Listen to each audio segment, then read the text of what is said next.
All right, everybody, let's get into this next topic here, which is going to be neo-triadic transformations. This is a really I think this is a nice full circle topic for us. We've spent so much time in all 4 theory semesters talking about triads.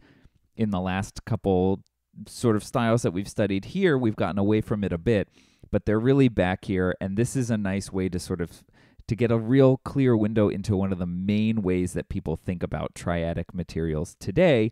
We're going to see that it's also associated with minimalism, sort of comes out of that same tradition, but it's really a part of our contemporary triadic lexicon now, the way we use these. So let's sort of get into this and see a little bit about how these neo-triadic transformations work. So we sort of know what our topic is here. And we've already said that these triadic ideas, these transformations of the triad, are common in minimalism. Now, we tend to associate this sound and these techniques much more with Philip Glass than we do, say, Steve Reich. So we sort of have a nice pairing where our last minimalist techniques were really connected to Steve Reich. This side connects more with Philip Glass. Glass himself has done actually a lot of film scoring, and so this has sort of made its way into the film world. We may look at some Hans Zimmer, who uses this kind of sound a lot. But there's a lot of composers who use this. Other minimalists or pseudo-minimalists, like John Adams is a composer who you hear this from sometimes. But also there's a whole school of music that's called holy minimalism. And these are composers like one of my favorites, Alan Hovhannes, Arvo Pärt, a great Estonian composer, falls into this.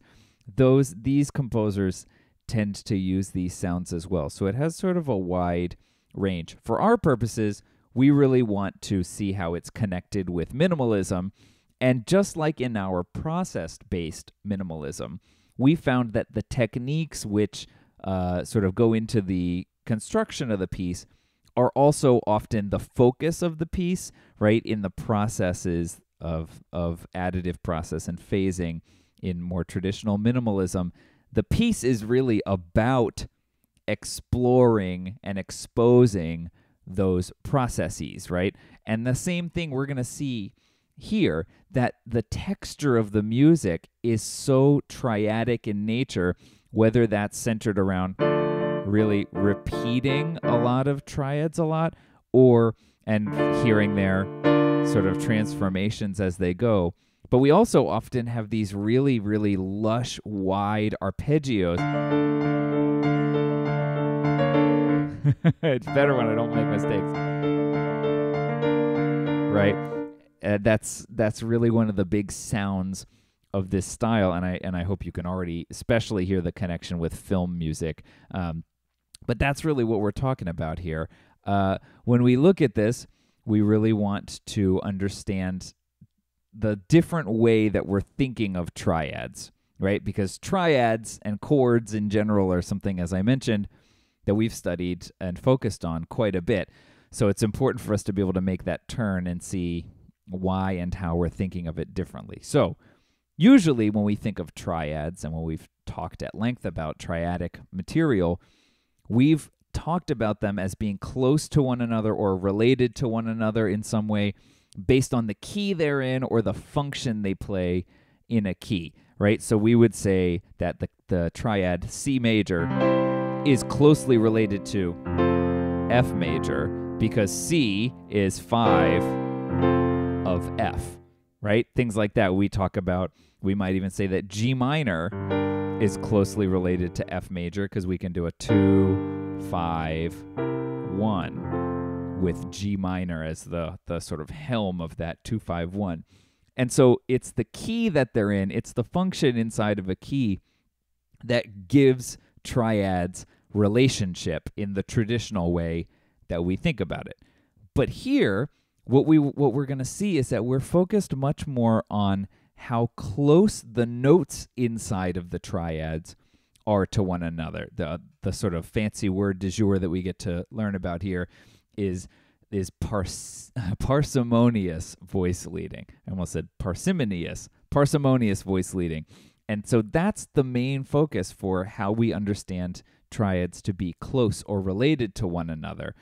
And by parsimonious, what we mean is that they have the smoothest connection possible. And so we often look for chords to move by either only one or two semitones. So we look for a lot of common tones to be there. And this parsimonious writing says that chords that are related by their note proximity, by the lack of intervals between them, are more closely related than they would be by key, right? G minor and F major don't have any common tones. They don't have, this sort of only one or two semitones apart. So we wouldn't say that those are parsimonious, but we could look at a triad like, we could look at E major, and we could sort of say, E major and C minor, or C major, sorry, E major, C major.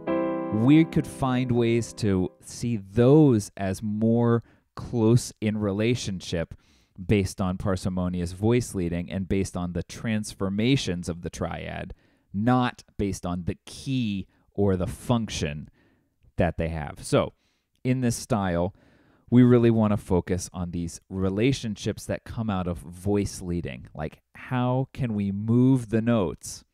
How can we do voice leading that has the smallest amount of distance between the transformations of these chords?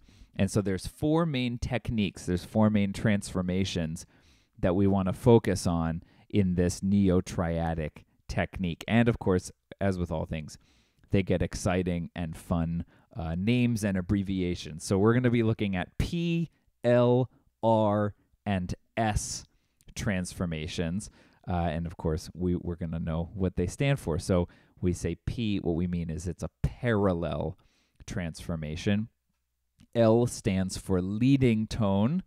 That's a common, we know about leading tones. R stands for relative, and that's another fairly familiar idea. And S, this one's totally new and often gets all caps because it's extra fun. S is the slide transformation or the slide progression. Boogie, boogie, boogie. So we've got parallel, leading tone, relative, and slide. And in the most sort of pure format of these neo-triadic transformations, each of these moves between a major triad and a minor triad, or if we start on minor, goes from minor to major.